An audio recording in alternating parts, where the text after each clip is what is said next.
Se você já viu alguém usar a chamada fórmula de Graham para calcular o preço justo de uma ação, eu tenho duas más notícias para dar. A primeira delas é que Graham jamais escreveu essa fórmula. E a segunda é que ela não serve para calcular o preço justo de uma ação. Fica comigo que eu te explico melhor. Benjamin Graham é considerado o pai da análise fundamentalista e foi o primeiro grande mentor do Warren Buffett, autor, dentre outros, deste livro aqui, O Investidor Inteligente. Eu acredito que o Graham dispense apresentações, ao contrário de mim. Meu nome é Ricardo Schweitzer, eu sou analista de investimentos, atuo no mercado há quase 20 anos. Eu vou te mostrar onde que nasce essa controvérsia. Vamos aqui para o quadro. Em um determinado trecho desse livro Investidor Inteligente, o Graham sugere que o investidor conservador deveria comprar ações que tenham uma relação preço-lucro de no máximo 15 vezes e uma relação preço-valor patrimonial de no máximo 1,5. Sendo que, para conciliar essas duas coisas, ele admite multiplicar uma coisa pela outra, ou seja, PL vezes PVPA igual a 15 vezes 1,5, que é igual a 22,5.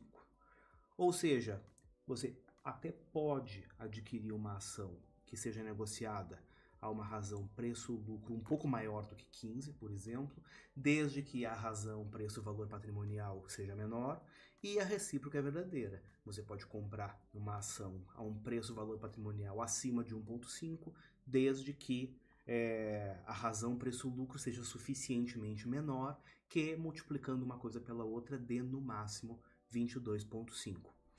A partir disso aqui, algumas pessoas muito posteriores a Graham fizeram a seguinte derivação matemática. Vamos lá. Deixa eu apagar isso aqui. A gente tem preço sobre lucro vezes preço sobre valor patrimonial é igual a 15 vezes 1,5. Então, preço ao quadrado sobre lucro vezes valor patrimonial é 22,5. Então, preço ao quadrado é igual a 22,5 vezes lucro vezes valor patrimonial. Corta aqui, preço seria igual a raiz de 22,5 vezes lucro vezes valor patrimonial. Esta é a tal fórmula de Graham, que é frequentemente apresentada como o preço justo para qualquer ação, segundo Benjamin Graham. O grande problema é que não foi isso que Graham falou. Ele havia estabelecido esses critérios como os limites de preço que um investidor poderia pagar para ações com determinadas características, e não para um caso geral. Eu vou listar para você algumas das características que Graham colocou. Então vamos lá. Ao lado de todo esse aspecto quantitativo, havia uma série de requisitos qualitativos, dentre os quais tamanho de empresa. A empresa deveria ter um faturamento maior do que 100 milhões de dólares.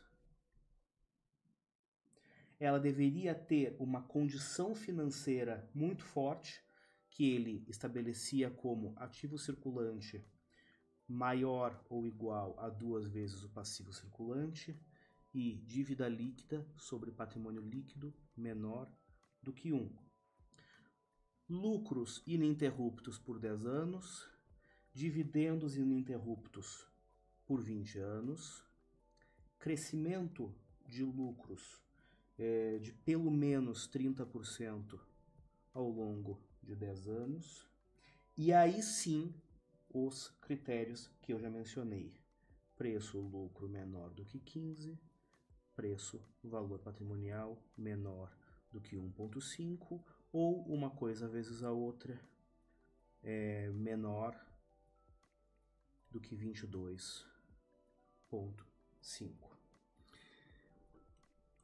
O que é completamente diferente de você assumir que a tal fórmula seria um recurso adequado para você estimar o preço justo de absolutamente qualquer ação.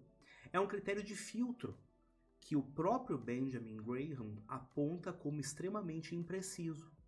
Só que, em conjunto com esses demais critérios, ele serviria como um fator eliminatório para você identificar ações passíveis de compra.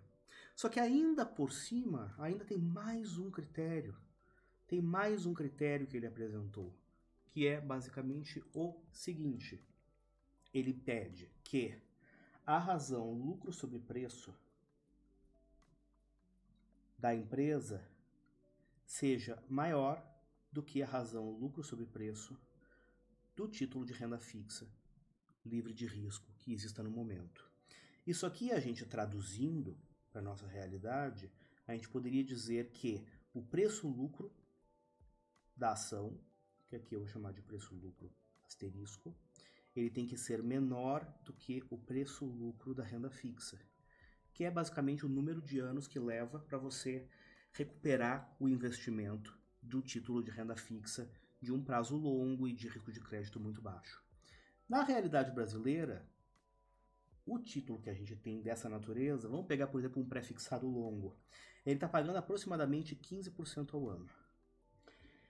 Existe um macete, uma regra de bolso, para a gente determinar o número de anos que leva para você receber de volta o pagamento de um título de renda fixa, que é 72 dividido pela taxa. Então, 72 dividido por 5 é igual a 4,8. Ou seja, para observar todas as regras do Graham, você teria ainda por cima que comprar ações que no conjunto fizessem com que o PL médio da sua carteira fosse menor do que 4,8. Por que eu estou chamando a atenção de tudo isso? Porque é completamente diferente você pegar esse conjunto de regras, esse conjunto de critérios do Graham, e eventualmente aplicar em todo o universo, por exemplo, da Bolsa Brasileira ou da Bolsa Americana, para você identificar oportunidades. É completamente diferente de você pegar qualquer ação da Bolsa Brasileira ou da Bolsa Americana, ou seja, qualquer ação, e achar que quando você multiplicar raiz de 22,5 vezes lucro vezes valor patrimonial, você vai encontrar o preço justo da ação. Se determinar o preço justo de uma ação fosse simples dessa maneira, sinceramente eu não estaria há quase 20 anos desenvolvendo trabalho de analista. O número que decorre dessa conta, ele simplesmente não tem serventia para determinação do preço justo de uma ação. E, consequentemente, se torna perigoso, até em alguma medida, você tomar decisões de investimento levando em conta a tal, a suposta fórmula de Graham, que nem de Graham, na verdade, é. Mas, como eu havia mencionado, os critérios que são apresentados pelo Graham, eles podem ser utilizados para filtrar oportunidades de investimento. Então, é isso que a gente vai fazer agora. Então vamos lá, aqui eu tenho Com Dinheiro, que é um sistema que eu assino para dar suporte aos meus trabalhos de análise. Aqui eu vou escolher algumas informações que eu quero ver das empresas. Ticker, nome da empresa, receita líquida, ativo circulante, passivo circulante, crescimento dos lucros dos últimos 60 meses, idealmente seria de 10 anos, mas eles não têm na base. Crescimento de dividendos não tem, mas então eu vou pelo menos olhar o payout, ou seja, eu vou ver se essa empresa distribui dividendos ou não. Aí a gente tem o preço-lucro e preço-valor patrimonial. Vamos aos critérios.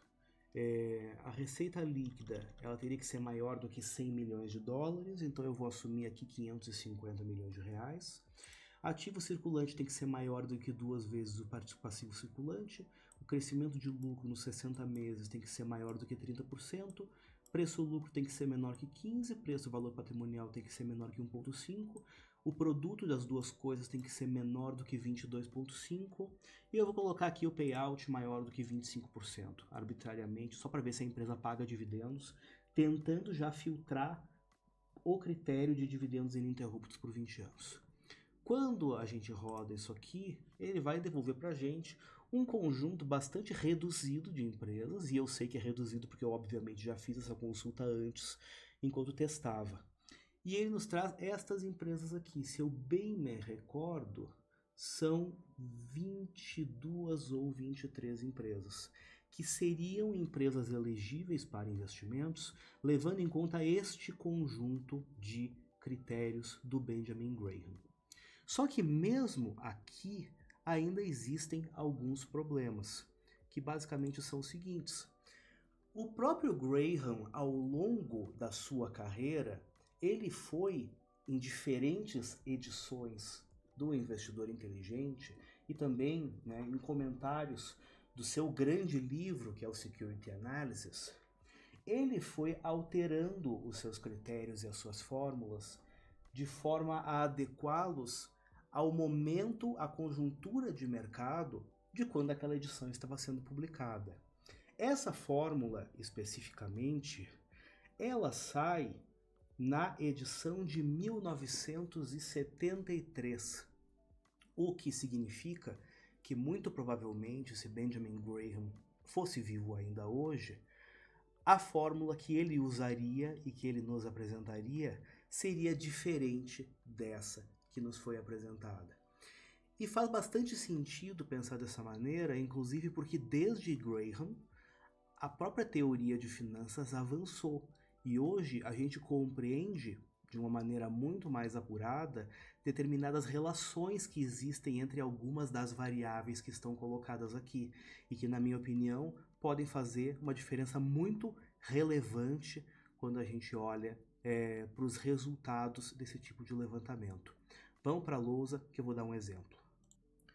Hoje em dia a gente compreende e os dados de mercado corroboram essa visão de que razões como preço-lucro e preço-valor patrimonial, elas têm relação com determinadas variáveis do comportamento da empresa, que são basicamente o ROI, ou retorno sobre o patrimônio líquido, e a taxa de crescimento da empresa, bem como com relação a uma variável macro, que é o custo de capital.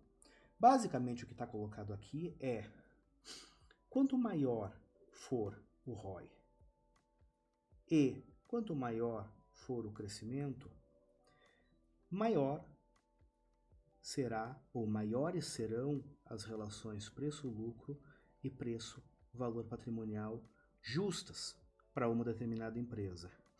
E, inversamente, quanto maior for o custo de capital, menor será essa relação justa. Então aqui a gente tem uma relação direta e aqui a gente tem uma relação inversa em relação a essas variáveis preço-lucro e preço-valor patrimonial.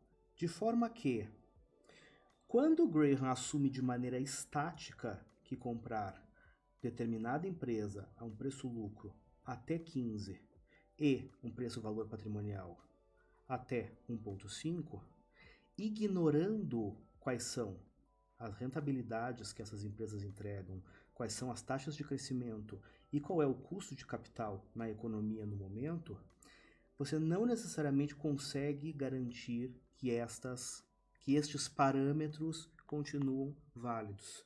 Eles talvez estivessem muito bem ajustados para o momento de mercado que se vivia lá em 1973, quando isso foi originalmente publicado. Mas não necessariamente faz sentido para a realidade de rentabilidade e de custo de capital que as empresas têm atualmente. E o fator crescimento ele é ainda mais problemático porque Graham tinha uma postura muito conservadora com relação ao crescimento.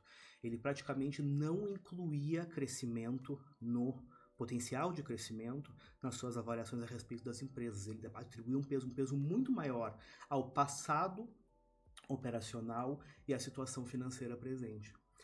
Como consequência, quando a gente aplica os critérios do Graham, contemporaneamente, a gente corre dois riscos.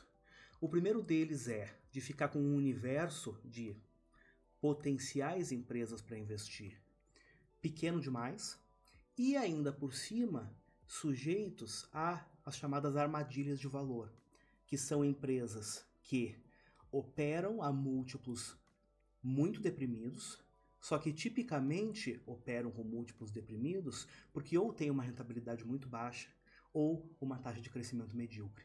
E, consequentemente, você corre o risco de, mesmo comprando ações aparentemente muito baratas, essa carteira decorrente desses critérios de escolha acabar não entregando um bom resultado a longo prazo, porque é composta majoritariamente de empresas medíocres.